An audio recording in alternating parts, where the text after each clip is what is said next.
તો ભગવાન એવા આશીર્વાદ આપી દે ને કે તું જે ઈચ્છે બધું જ પૂરું થશે, તો આનાથી મોટો કોઈ શ્રાપ બીજો નથી. અને જો ભગવાન એવો આશીર્વાદ આપે કે તારું ધારેલું બધું જ થશે, પછી આપણને કોઈ દુશ્મનની જરૂર જ નથી. આપણી જ ઈચ્છાઓ આપણા પતન માટે પૂરતી છે. કારણ કે માણસની બે ઈચ્છા સારી હોય, ત્રીજી તો એવી હોય જેમાં પોતાનું પતન કરી લે. અને એટલા માટે ભગવાને પોતાના હાથમાં રાખ્યું છે ને, એમાં જ આપણું કલ્યાણ છે. બાકી જો એમ આશીર્વાદ મળી જાય કે તારું ધાર્યું બધું જ પૂરું થશે, આપણો સર્વનાશ આપણે જ કરી લઈએ. ભગવાન અર્જુનને ઉપદેશ આપીને એના મોહનો નાશ કરે છે. એટલે જ ગીતાજીનું મૂળ ઉદ્દેશ્ય શું કહી શકાય છે? બધું જ ગીતાજીમાં જ્ઞાન માર્ગે છે, યોગ માર્ગે છે, યજ્ઞ માર્ગે, બધાનો ઉપદેશ ભગવાને કર્યો છે. દવાની દુકાનમાં બધી દવા સારી જ હોય, પણ ખવાય એ જે ડોક્ટરે પ્રિસ્ક્રિપ્શનમાં લખીને આપી હોય. કોઈ દવા ખરાબ હોય? બધી સારી જ હોય છે ને. અને પછી આપણે નક્કી પેલી લાલ વાળી આપો ને, મને લાલ રંગ બહુ ગમે, પેલી પીળી વાળી આપો ને, આ રીતે નક્કી થાય? દવા તો એ ખવાય જે ડોક્ટરે લખીને આપ્યું હોય. એમ બધું જ છે ધર્મશાસ્ત્રોમાં. આપણા માટે ગ્રાહ્ય શું છે? ભગવાન કરાવવા શું માંગે છે? અર્જુન પાસે, એની પાસે યજ્ઞ કરાવવા માંગે છે, એને ધ્યાનમાં બેસાડવા માંગે છે કે ચલ ધ્યાનમાં બેસી જા, એને સંન્યાસ લેવડાવવા માંગે છે. ભગવાન કરાવવા શું ઈચ્છે છે? યુદ્ધાય કૃત નિશ્ચય. તારી જવાબદારીઓને સંપૂર્ણતાથી નિભાવ. એ જ તારો યજ્ઞ છે, એ જ તારો યોગ છે, એ જ તારું કર્મ છે, એ જ તારી સેવા છે. એક ક્ષણ માટે વિચાર કરો, અર્જુન કદાચ સફળ થઈ ગયો હોત ભગવાનને મનાવવામાં અને ઘરે જઈને બેસી ગયો હોત તો એને શાંતિ મળત? સૌથી વધારે ટેન્શનમાં એ ઘરે જઈને હોત. એટલે શરીરમાં ક્ષત્રિયનું લોહી છે, યુદ્ધ લડવો એનો સ્વભાવ છે, નેચરમાં છે. અને જો લડ્યા વગર જતો રહ્યો હોત તો અર્જુન જીવનભર પોતાની ક્ષમા ન કરી શક્યો. એને જે ઉદ્વેગ અને અશાંતિ મળી હોત એ પોતાની જાતને ક્ષમા, અને કદાચ આત્મઘાત કરી લે ત્યાં સુધી અવસ્થા પહોંચી જાય. ભગવાને સમજાવ્યો, એ તો એના પર કૃપા કરી છે. ભગવાને યુદ્ધ માટે એને પ્રયુક્ત કર્યો, એને જોડ્યો, એ તો એના પર કૃપા કરી છે. માણસ સંજોગોથી ભાગી શકે છે, સ્વભાવથી કોઈ માણસ ભાગીને જઈ શકતું નથી. તમારા નેચરથી તમે ભાગી નથી શકતા. તમારા સ્વભાવમાં ને પ્રકૃતિમાં જે વસ્તુ છે એનાથી તમે દૂર ભાગી નથી શકતા. અને સ્વભાવમાં સ્થિત થવું, એનાથી જ શાંતિનો અનુભવ થાય છે. સ્વભાવથી વિપરીત જ્યારે પણ જશો ત્યારે શાંતિનો અનુભવ ક્યારેય નહીં થાય. એટલે સ્વભાવમાં સ્થિત થવું એ જ યોગ છે. તો જે ચર્ચાઓ આપણે કરી, ગીતાજીને કેન્દ્રમાં રાખીને જે આનંદ કરવામાં આવ્યો, આજનો વિષય એ શ્રી હરિરાય મહાપ્રભુજી કૃત નિત્ય લીલા. એવું કોઈ ગ્રંથમાં લખ્યું નથી કે મોઢે ગાય એને વધારે ફળ અને વાંચીને ગાય એને ઓછું ફળ. ક્યાં લખ્યું છે? વાંચવામાં. અને એટલા માટે કોઈ પાઠને મોઢે કરી લેવાની બહુ ઉતાવળ બી નહીં કરી. હા, કરતા કરતા યાદ રહી જાય તો કૃપા ઠાકોરજી. પણ નથી એટલે કોઈ આપણે નાના થઈ જઈએ છીએ એવો વિચાર, એવા હીન ભાવ સાથે પાઠ નહીં કરવો. અક્ષર પણ પ્રભુનું રૂપ છે, એટલે અક્ષરોને જોઈને ગાવા એ પણ ભગવત દર્શન કરીને ગાવા બરાબર છે. શ્રી હરિરાય મહાપ્રભુજી, શ્રી મહાપ્રભુજીના બે લાલજી, ગોપીનાથજી અને ગુસાઈજી. ગોપીનાથજી ના પુરુષોત્તમજી, ગુસાઈજીના 7 લાલજી. એમાંથી દ્વિતીય લાલજી ગોવિંદરાયજી. ગોવિંદરાયજીના કલ્યાણરાયજી અને કલ્યાણરાયજીના બોલો શ્રી હરિરાય મહાપ્રભુજી કી જય. શિક્ષા સાગર જેને આપણે કહીએ છીએ, શિક્ષા પત્ર જેમણે લખ્યા, એનું પણ એક દિવસ છે જ, આપણે એની પણ ચર્ચા કરીશું. દીનતા સાગર, શિક્ષા સાગર અને એવો મહાસાગર કે જેમાં બધા સાગર સમાયેલા છે. એ સંસ્કૃત ભાષાના ગ્રંથો હોય યા કીર્તન સાહિત્ય હોય, એ વાર્તામાં ભાવ પ્રકાશ હોય યા શિક્ષા પત્ર, અનેક પ્રકારથી શ્રી હરિરાય મહાપ્રભુજીએ વૈષ્ણવી સૃષ્ટિ ઉપર ખૂબ કૃપા કરી છે. આટલા મહાનતમ આચાર્ય હોવા છતાં જે દૈન્ય, જે દીનતા આપની ભીતર બિરાજે છે, મોટાઓની મોટાઈ એમાં જ છે કે જે નાનાઓને પણ પોતાના લાગે. જેનો ભાર ન લાગે ને એ જ મોટો છે. અને જે સ્વજન પોતાના લાગે, એટલે હું ઘણી વાર કહું કે જેને જોતા જેમ લાગે આ મહારાજ છે એ જ મહારાજ, પોતાના પણ જેમાં લાગે એ જ મહારાજ. અને હરિરાય મહાપ્રભુજી એવા જ છે. એ નિષ્કંચન વૈષ્ણવ હોય કે મોટો રાજા મહારાજા હોય, દરેકની ઉપર એવી જ કૃપા. તેવા શ્રી હરિરાય મહાપ્રભુજીના અનેકવિધ પ્રકારના પદો છે. અને હરિરાય મહાપ્રભુજી એટલે મહાપ્રભુજીની વિદવત્તા, ગુસાઈજીની રસિકતા, ગોવિંદરાયજીની સેવાપરાયણતા, કલ્યાણરાયજીની નિષ્ઠા, અને આ બધું કોઈ એક સ્વરૂપમાં બિરાજતું હોય એ શ્રી હરિરાય મહાપ્રભુજી છે. આપણે ત્યાં પરંપરાની એટલે જ મહત્તા છે. પરંપરાનું બળ માનવામાં આવે છે. અરે લૌકિક ભાષામાં સમજાવું તો બાપ દાદાનું ડાયાબિટીસ જો તમારામાં આવી જતું હોય તો એમના ગુણો નહીં આવતા હોય. ઘણી વાર ઘણા કે વડીલો શું મૂકી ગયા તો કે પ્રેશર અને ડાયાબિટીસ, બીજું કાંઈ આપી નથી. ઘણી વાર એવું થાય. મૂળ વાત એ છે તો જે ચર્ચા આપણે કરી રહ્યા છીએ, તો જે આપણી પરંપરાનું બળ છે, મહાપ્રભુજીથી લઈને જે આખી વલ્લભ કુળની પરંપરા છે, અને આજે પણ એ પ્રભાવ આપણે ત્યાં છે. હજી ચોથી પેઢીમાં એ જ નામની રાશિ આવે. દરેક ચોથી પેઢીએ એ જ એમના પરદાદાજીનું જે નામ હોય એ જ રાશિ આવે, એ જ નામ રખવામાં આવે. એવી એક પરંપરા છે કે એ જ વડીલોના નામ, બહુ નવા નવા નામો પણ નથી હોતા. વલ્લભકુળની એ પરંપરા છે કે એમના ચોથા પાંચમા જે પૂર્વજ હોય એમના જ નામ પુનઃ રાખવામાં આવે, એ જ રાશિ આવે. તમે આખો ઇતિહાસ 17 પેઢીનો જોઈ લો, તમને એક ચમત્કાર જેવું લાગશે. પણ આપણે ત્યાં એ પરંપરાઓ છે. એ જ મહાપ્રભુજી અનેક રૂપ ધારણ કરી નિત્ય પ્રતિ ક્ષણુ ક્ષણુ શ્રી વલ્લભનો, આપણે ગોપાલદાસજી 9મા આખ્યાનમાં ગાય છે ને, નિત્ય પ્રતિ ક્ષણુ ક્ષણુ સમરીએ શ્રી વલ્લભનો પરિવાર રસના. અને છેલ્લી પંક્તિઓમાં ગોપાલદાસજી કહે છે કે આ કલ્પવૃક્ષ કેવું ફળ્યું છે. ગોપાલદાસજી મહાપ્રભુજીથી લઈ અને સમસ્ત વલ્લભ કુલ માટે જે વર્ણન કરે છે, બધી ચર્ચા આપણે કરી રહ્યા છીએ શ્રી હરિરાય મહાપ્રભુજી માટે. શ્રી હરિરાય મહાપ્રભુજીની જે દેન છે, અને એમાં પણ વિશેષ પ્રકારથી જે ભાવનાની દેન શ્રી હરિરાય મહાપ્રભુજીની છે. અનેક પ્રકારના ભાવોથી સમૃદ્ધ શ્રી હરિરાય મહાપ્રભુજી આપણા માર્ગને કર્યો. કેવી દીનતા, કેવા કીર્તનો. અને એ હરિરાય મહાપ્રભુજી આ નિત્ય લીલા નામનો પદ્યાત્મક ગ્રંથ કહી શકીએ તો કીર્તન કહી શકાય. કદાચ રોજ સેવામાં ન પહોંચી શકતા હોય તો એક નિયમ એવો બનાવવો જોઈએ કે રોજ નિત્ય લીલાનો પાઠ કરો. અને કદાચ આખા દિવસની સેવા ન હોય તો અનવસર સમયે આ બધા કીર્તનોના નિત્ય લીલાના પાઠ આદિ કરવા. બહારગામ ગયા હોય, કદાચ ભગવત સેવા ન બિરાજતી હોય ત્યારે આ નિત્ય લીલાનો પાઠ કરવો જોઈએ. એમ કહેવાય કે બહારગામ જાઓ અને ઠાકોરજી સાથે પધરાઈને ન ગયા હો તો આ બે પાઠ કરવા. એક નિત્ય લીલાનો, એમાં અષ્ટયામની ભાવના, અને બીજી વિજ્ઞપ્તિનો. નિત્ય લીલા કરવાથી પ્રભુની સેવાનો સંયોગાત્મક ભાવ પ્રગટ થાય, અને નવ વિજ્ઞપ્તિનો પાઠ કરવાથી વિપ્રયોગાત્મક ભાવનો અનુભવ થાય. વિજ્ઞપ્તિ જે ગુસાઈજીને 6 માસનો વિયોગ થયો કૃષ્ણદાસ અધિકારીના માધ્યમથી, ચંદ્ર સરોવર પર બિરાજી અને ગુસાઈજી રોજ એક એક શ્લોક લખી વિજ્ઞપ્તિના અને શ્રીનાથજી બાબાને મોકલાવે, એ જે વિરહ છે એનો અનુભવ. તો આ બંને પ્રકારના પાઠનો ભાવ આપણે ત્યાં છે. પ્રભુને મળવાનો આનંદનો અનુભવ કરો છો તો પ્રભુથી વિખૂટા પડ્યાના વિપ્રયોગનો પણ અનુભવ કરવો જોઈએ. આપણે ત્યાં પ્રભુને દ્વિદલાત્મક શૃંગાર રસરૂપ કયા છે. શૃંગાર કલ્પદ્રુમમ, એમ ભાવદીપિકા નામના ગ્રંથમાં ગોપીનાથજી કહે છે કે કૃષ્ણ છે કોણ? તો કહ્યું શૃંગાર કલ્પદ્રુમમ, શૃંગાર રસના કલ્પવૃક્ષ છે ઠાકોરજી. અને શૃંગાર રસ દ્વિદલાત્મક છે. જેમ ચણો હોય એની 2 ફાંક હોય, એને કહેવાય દ્વિદલ. તો સંયોગાત્મક અને વિપ્રયોગાત્મક, આમ દ્વિદલાત્મક છે. બંને રીતે પ્રભુ નટવર વપુ, જેમ મેણુ ગીતમાં કહ્યું ને, નટવત અને વરવત. આમ દ્વિદલાત્મક પ્રભુ છે. એટલે કૃષ્ણનો અનુભવ બંને રીતે કરવાનો હોય છે.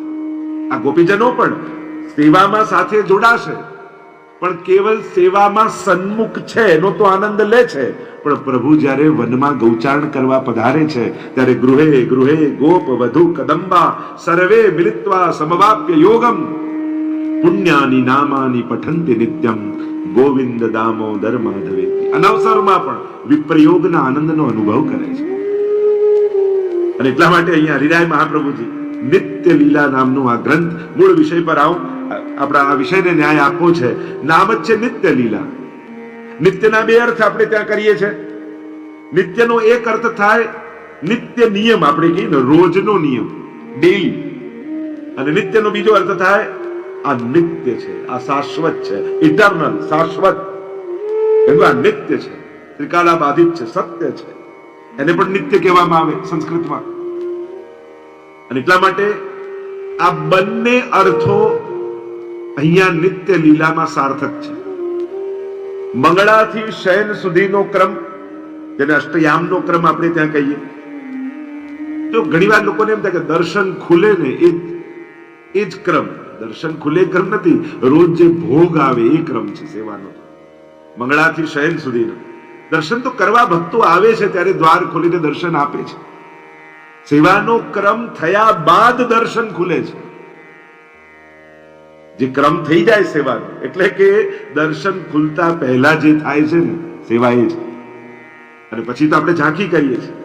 ઘણી વાર લોકો અન્નકૂટમાં કે 56 ભોગમાં એમ થાય કે ઠાકોરજીના અન્નકૂટના, ખરેખર સામગ્રી સાથે દર્શન નથી થતા, પ્રસાદ સાથે દર્શન થાય છે. ત્યાં ઠાકોરજી આરોગી લીધા હોય પછી આચમન આદિ થઈ જાય ને પછી દ્વાર ખુલે. એટલે કે ખુલ્લામાં આરોગતા નથી, 56 ભોગ આરોગી લીધો છે, પ્રભુનો ક્રમ થઈ ગયો છે, પછી દર્શન ખુલે છે. એટલે સન્મુખ જે છે એ સામગ્રી નથી, પ્રસાદ છે. પ્રભુ તો આરોગીને બિરાજી ગયા છે. આપણને પ્રભુ સાથે પ્રભુના કૃપા પ્રસાદના દર્શન થાય છે. કારણ કે એ જે સામગ્રી છે એ પણ કોઈ ને કોઈ વ્રજભક્તોના ભાવની છે. એની ચર્ચા આગળ નીકળશે એટલે કરતા જઈશું આપણે આ બધા પાસાઓને. કારણ કે નિત્ય લીલાનું દર્શન કરતા કરતા આપણા ઘરમાં થતી સેવાના ક્રમના વિવેક, વિચાર, એને પણ સાથે સાથે આપણે જોતા જઈશું. તો નિત્ય શબ્દને, નિત્ય અને લીલા, આ બે શબ્દને જો ડિફાઇન કરીએ, એની વ્યાખ્યા કરીએ, તો સૌથી પહેલું છે રોજનો ક્રમ. એટલે કે રોજનો સેવાનો ક્રમ ક્યાંથી શરૂ થાય? મંગળાથી ના, ઠાકોરજી જાગે ને એના પહેલાથી વૈષ્ણવનો સેવાક્રમ પ્રારંભ થઈ જાય. અને ઠાકોરજી પહોળી જાય પછી વૈષ્ણવની સેવાના ક્રમનો વિરામ થાય. જાગ્યા પછી શરૂ નથી થતો. કારણ કે વૈષ્ણવ પ્રભુ પહેલા જાગી જાય છે અને પ્રભુ પહોળે પછી પહોળે છે. એટલા માટે સેવાનો ક્રમ, નિત્યનો ક્રમ, સવારથી સાંજ સુધીનો અષ્ટયામનો, 8 તારીખ 24 આપણે કહીએ, 24 કલાક. એટલે ખરેખર ક્રમ જોવા જાઓ, ઠાકોરજીની સેવા અને લીલા જોવા જાઓ, નિત્યની લીલા. એટલે નિત્યની લીલા, પ્રભુને તમે પોઢાઈ દીધા ત્યાં પ્રભુની લીલા સમાપ્ત નથી થતી. અમારે તો ગોપાલદાસજી છઠ્ઠા આખ્યાનમાં કહે છે ને કે વૈષ્ણવ એમ સમજે કે પોઢાઈ દીધા, તો કે આ પોઢ્યા નથી, સકળ વ્રજમાં પોઢિયા વાલા. ગોપાલદાસજી એટલે કેવલ નંદાલયમાં યશોદાજી એ પોઢાડ્યા છે ત્યાં જ નથી પોઢ્યા, એ તો સકળ જીવોના મનોરથોને પૂર્ણ કરી રહ્યા છે. આગળ ચર્ચા નીકળશે ત્યારે કરીશું. એટલે કે પ્રભુની લીલા અહર્નિશ છે. નિત્ય શબ્દમાં દિવસ જ નહીં માનવું, આપણે કહીએ અહર્નિશ લીલા ઠાકોર. અહર્નિશ નો અર્થ શું થાય? અહ એટલે દિવસ, નિશ એટલે રાત. અહર્નિશ એટલે કે દિવસ રાત પ્રભુની આ લીલા ચાલી રહી છે. આપણા ક્રમ સમાપ્ત થઈ જવાથી પ્રભુનો અને વ્રજભક્તોનો ક્રમ સમાપ્ત નથી થઈ જતો. એમની લીલા તો અવિરત અને અખંડ છે. એટલે જ આપણે ત્યાં બે પ્રકારની લીલાની મહત્તા છે. નિત્યની લીલા એટલે કે નિત્યનો ઉત્સવ, અને બીજો છે વર્ષોત્સવનો સેવાક્રમ. નિત્યનો સેવાક્રમ અને વર્ષોત્સવનો ક્રમ, આ બે પ્રકારનો ક્રમ આપણે ત્યાં છે. નિત્યના ક્રમમાં પણ તમે, જે વર્ષોત્સવના ક્રમમાં તમે જુઓ, કીર્તન સાહિત્યમાં પણ તમે જુઓ તો ઉષ્ણકાલ, શીતકાલ, વર્ષા ઋતુ, આના પણ ક્રમના ભેદ છે. અને આપણે ત્યાં સેવાક્રમની વિશેષતા, મહત્તા માનવામાં આવી છે. તો નિત્ય લીલા, અને નિત્ય લીલાનો અર્થ થાય રોજની પ્રભુની લીલા. સવારથી સાંજ સુધી વ્રજભક્તો ઉપર ઠાકોરજી જે કૃપા કરે છે એ નિત્યની ક્રમ. અને બીજો અર્થ થાય નિત્યનો ઇટર્નલ, શાશ્વત લીલા. એટલે કે પ્રભુનું નામ, રૂપ, લીલા અને ધામ આ ચારે નિત્ય છે, ઇટર્નલ છે, શાશ્વત છે. ક્યારે પણ એમ ન કહેવાય કે ભગવાને આ લીલા કરી હતી. ભૂતકાળમાં ક્યારે આપણે ત્યાં પ્રભુની લીલા માટે શબ્દો વપરાતા નથી. પ્રભુની લીલા થઈ રહી છે એમ કહેવાય. એટલે કે જ્યાં જ્યાં પ્રભુએ જે લીલા કરી એ તિથિએ એ લીલાઓ આજે પણ થાય છે. અને એટલે તો આપણે ત્યાં બધા ઉત્સવ ઉજવાય છે. વ્રજમાં પણ જે સ્થાનોમાં પ્રભુએ જે લીલા કરી એ આજે પણ એ સ્થાનોમાં ચાલી જ રહી છે. વ્રજની ભૂમિ એ ઐતિહાસિક ભૂમિ નથી, એ લીલા ભૂમિ છે. ઐતિહાસિક ભૂમિ કોણ? જ્યાં કોઈ ઘટના ઘટી હોય અને એના ચિહ્નો ત્યાં હોય એને કહેવાય હિસ્ટોરિકલ પ્લેસ, એને ઐતિહાસિક ભૂમિ કહેવાય. પણ લીલા ભૂમિ એને કહેવાય જ્યાં આજે પણ એ જ લીલાઓ ચાલી રહી હોય. આ ભેદ છે. અન્ય જગ્યાએ તમે જાઓ ઐતિહાસિક સ્થળ હશે, વ્રજ ઐતિહાસિક સ્થળ નથી, એ લીલા સ્થળી છે. એ સ્થળોમાં અને મહાપ્રભુજીના ચરિત્રમાં કે ભગવદીઓના ચરિત્રમાં આપણે એ જોઈએ છે ચરિતાર. અને આજે પણ જ્યાં સાંકડી ખોર છે તો પ્રભુ આજે દાન માંગી રહ્યા છે, ચંદ્રસોર છે તો આજે પણ પ્રભુ રાસ કરી રહ્યા છે. જ્યાં જ્યાં પ્રભુએ જે લીલાઓ કરી ત્યાં ત્યાં એ લીલા ચાલી જ રહી છે. તો પ્રભુનું નામ નિત્ય છે, ઇટરનલ છે, રૂપ શાશ્વત છે, લીલા શાશ્વત છે, અને ધામ વ્રજમંડળ છે ને એ પણ શાશ્વત છે. વ્રજની ભૂમિને પૃથ્વીનો ભાગ મનાતો નથી. વરાપુરાણમાં એવી કથા આવે છે કે જયારે વરાહ ભગવાન પૃથ્વીને લઈને આવ્યા અને વિચાર કરે કે આને ક્યાં મૂકું, તો એક લીલોછમ કોઈ ભાગ દેખાયો, ટુકડો દેખાયો ભૂમિનો. તો કહ્યું કે પૃથ્વી તો મારી પાસે છે, આ કયો ટુકડો છે? તો કે આ તો વ્રજભૂમિ છે જે વૈકુંઠથી ભગવાને ભૂતલ પર ઉતારી છે. અને એમ કહેવાય જ્યારે પ્રલય થાય અને આખી પૃથ્વીનો લય થઈ જાય છતાંય વ્રજ ડૂબતું નથી, કારણ કે પૃથ્વીનો ભાગ નથી. આ ભાવ આપણે ત્યાં બ્રજભૂમિ માટે કરાયો છે. અને એટલા માટે નામ, રૂપ, લીલા અને ધામ. એટલે જ મેં પૂર્વમાં પણ કહ્યું હતું, આપણે ત્યાં સ્વરૂપ આસક્તિથી પુષ્ટિ ભક્તિની શરૂઆત છે, કૃષ્ણ ભક્તિની શરૂઆત છે, પણ પ્રાપ્તિ સ્વરૂપમાં નથી, પ્રાપ્તિ આપણી લીલામાં છે.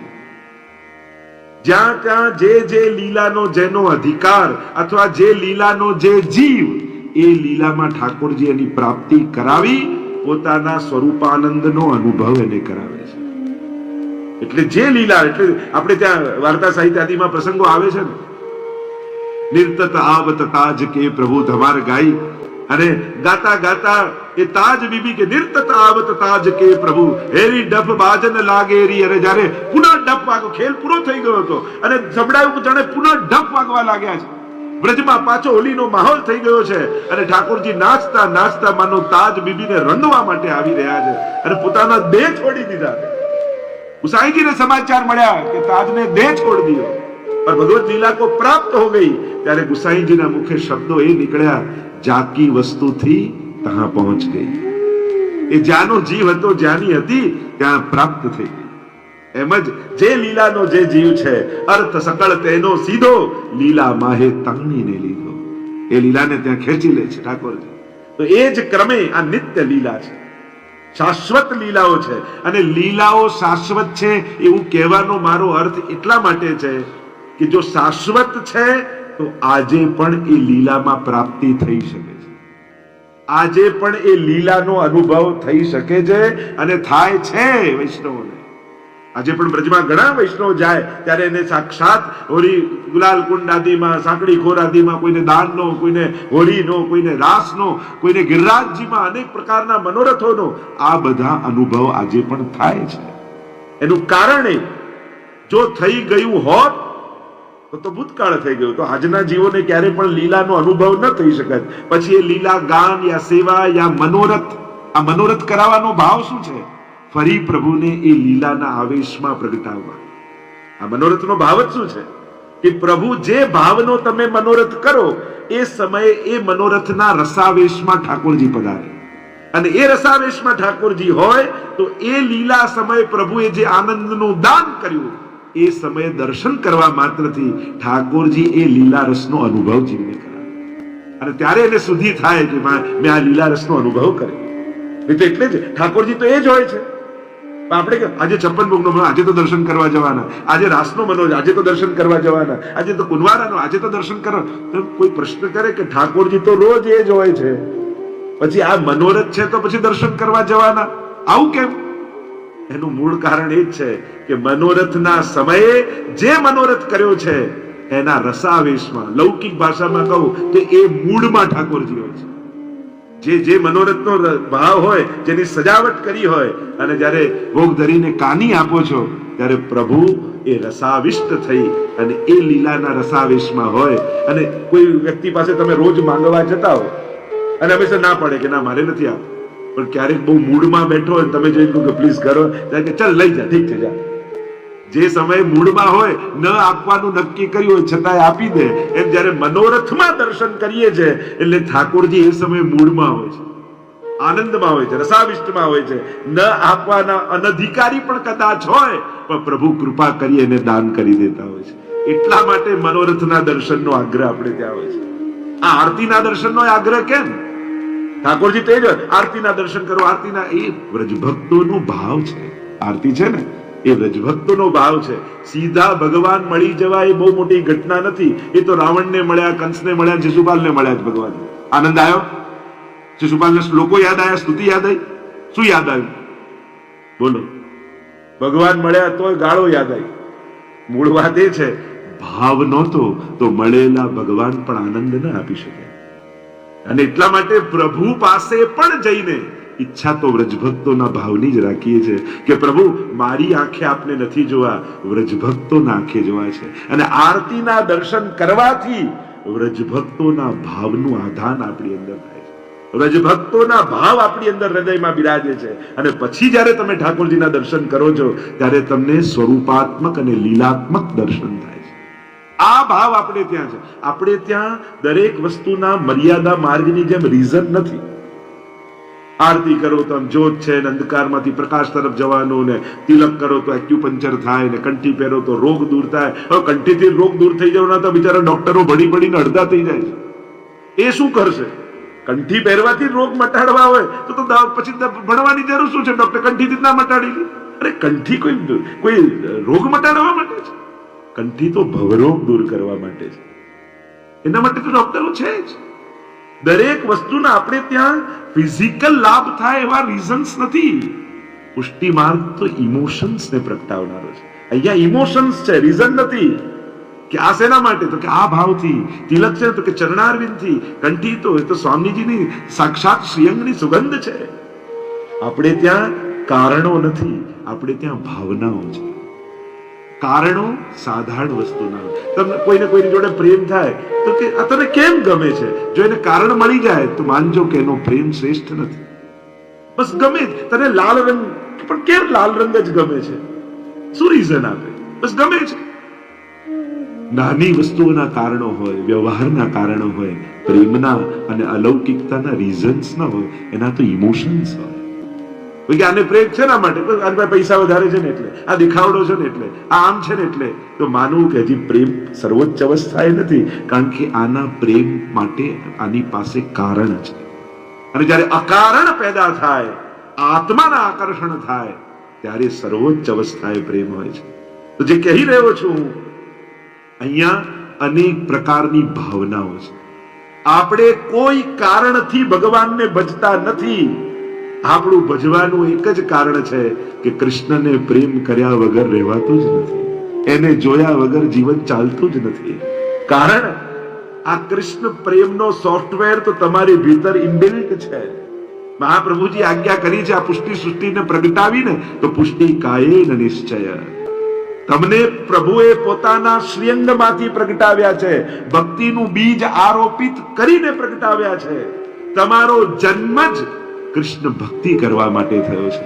તમારા જીવનનું સર્વોચ્ચ લક્ષ્ય એ પ્રભુને પામીને જવા માટે છે. ભૂતલ પર દૈવી જીવો આવ્યા છે એટલા માટે ઘણીવાર તો એમ થાય કે બધી સેવા નિત્ય લીલામાં તો નથી મળતી, પણ ભૂતલ પર મહાપ્રભુજીના સેવક થઈએ ને તો બધી જ સેવાનો લાભ આપણને મળે છે. સવારે જગાવવાથી લઈને પહોંડાવવા સુધી ત્યાં તો જે સ્વામીજીના અધિકાર અનુસાર સેવા મળે એ, પણ ભૂતલ પર વલ્લભ રૂપે જ્યારે સ્વામીજી પધાર્યા તો મહોદાર ચરિત્રવાન થઈને પધાર્યા, મહાઉદાર થઈને પધાર્યા, અદેય દાન નક્ષશ્ચ મહોદાર, અદેય દાન દાતા બનીને પધાર્યા. અને નિત્ય લીલામાં જે કૃપા નથી કરતા એ ભૂતલ પર આવીને સ્વામીજી કૃપા કરે છે. ત્યાં એટલે બધી જ સેવા તું કરે. અને એમની કૃપા થકી આપણને આ બધો લાભ મળી રહ્યો છે. અને એટલા માટે નિત્ય લીલા એ શાશ્વત લીલાઓ છે. એટલે જ લીલા શબ્દને આપણે કહીએ છીએ અનાયાસે હર્ષાત ક્રિયમાણ ચેષ્ટા સલીલા. પ્રભુના કર્મો નથી, પ્રભુની ક્રિયાઓ નથી, પ્રભુના પ્રત્યેક ચેષ્ટાઓ એ લીલા છે. પ્રભુ પોતાના આનંદનું દાન કરવા માટે જ આ બધું કરે છે. એટલા માટે એને લીલા કહેવાય છે. ગઈકાલે જ ગીતાજીમાં જો જન્મ કર્મ ચમે દિવ્યમ, મારા જન્મ અને કર્મ દિવ્ય છે. એને લૌકિક માણસો જેવા નહીં ગણવા. સૌથી પહેલા ભગવાન કૃષ્ણને ભગવાન રૂપે બુદ્ધિમાં સ્થાપિત કરશો ને તો જ એની લીલાનો આનંદ માણી શકશો. પણ એક વ્યક્તિ, એક મહાપુરુષ, કોઈ શ્રેષ્ઠ વ્યક્તિ તરીકે જોશો તો એમાં પણ તમને દોષ દર્શન લાગશે. કારણ કે ઘણી વસ્તુ માણસો માટે નિષિદ્ધ છે, ભગવાન માટે તો લીલા જ છે. કારણ કે આખી સૃષ્ટિ જ ભગવાનમાંથી પ્રગટી છે. એને માટે કોઈ હું અને તું એવા બે ભેદ જ નથી. અને એટલા માટે કોઈ વિકાર નથી, ત્યાં તો આનંદ જ છે. પ્રભુ નિત્ય લીલા, એટલે લીલાના સિદ્ધાંતોને ઘણી વાર હું સમજાવતા કહું કે આટલી વસ્તુ સ્પષ્ટ રૂપે સમજી લેજો જ્યારે લીલામાં પ્રવેશ કરો છો તમે ત્યારે. આ લીલાની ભક્તિ છે. પુષ્ટિ ભક્તિ એટલે ભગવદ લીલાની ભક્તિ. આપણે ભગવદ લીલાના દ્રષ્ટા નથી, એક ભાગ બનીએ છીએ અને એ રસાનુભવનો અનુભવ કરીએ છીએ, રસાસ્વાદ કરીએ છીએ. જ્યાં સુધી દ્રષ્ટા બનેલા રહેશો તો કેવલ લીલાના દર્શન કરો છો. આપણે ખાલી ભગવદ લીલાના દર્શન નથી કરવા, આપણે લીલાનો એક ભાગ બનવાનો છે. એટલે કે એ જે તે સમયે પ્રભુ જે લીલા કરતા હોય અને તમે એ સેવા દ્વારા એ લીલાનો અનુભવ કરતા હો ત્યારે ઠાકોરજી એ સમયે જે વ્રજભક્તોને લીલા રસનો દાન કરે છે એની કણિકાનો આસ્વાદ તમને પણ થાય. ત્યારે સેવા ફલાત્મક કહેવાય. એટલે જ હું સેવાના 3 ભાગ ઘણી વાર સમજાવું છું: ક્રિયાત્મક, ભાવાત્મક અને રસાત્મક. જે ક્રમના પુસ્તકમાં લખ્યું છે, જે ગુરુજનોએ આજ્ઞા કરી છે, એ આજ્ઞા પ્રમાણે કરવું અને એ પ્રમાણે કરવું તો એને કહેવાય ક્રિયાત્મક. કે હજી એ ભાવને એ ભાવના જાગી નથી પણ કરવી જોઈએ. અને ક્રિયાત્મક કરતા કરતા ભાવો પ્રગટ થવા લાગે. એટલે આ તો આ ભાવ, આ તો ચંદ્રાવલીનો ભાવ, આ તો લલિતાજીનો ભાવ, આ તો યમુનાજીનો ભાવ, તો સેવા ભાવાત્મક થઈ જાય. તમને બધું વ્રજ ભક્તોના ભાવ રૂપ બધું લાગવા મળે. પછી ચાંદીનો કોઈ પાત્ર ન લાગે, તમને લાગે યમુનાજી છે. તમને પછી કોઈ સાજ ન લાગે, પીછવાઈ ન લાગે, તમને લાગે યશોદાજીની ઓઢણી છે. તમને સિંહાસન કોઈ લાકડાનું કોઈ સાધન ન લાગે, તમને યશોદાજીની ગોદ લાગવા માંડે. ભાવાત્મક થાય. અને ભાવાત્મક સેવા થતા થતા પછી એ લીલા જે ઠાકોરજી વ્રજમાં કરે છે એ લીલા રસનો અનુભવ થવા લાગે. એટલે સેવા રસાત્મક થઈ જાય. તો આમ ક્રિયાત્મક થી શરૂ થયેલી યાત્રા રસાત્મક સુધી પહોંચે ત્યારે સેવા ફલાત્મક થઈ કહેવાય. તો આ યાત્રા વૈષ્ણવની છે. એટલે ઘણા લોકો વર્ષોથી કરતા હોય, ભોગ ધરું, ટેવો લગાવો, હાથ કસા ભોગ ધરું. ક્રિયાત્મકતાથી ભાવાત્મકતા સુધી પહોંચો તો સેવા આનંદાત્મક બની જશે.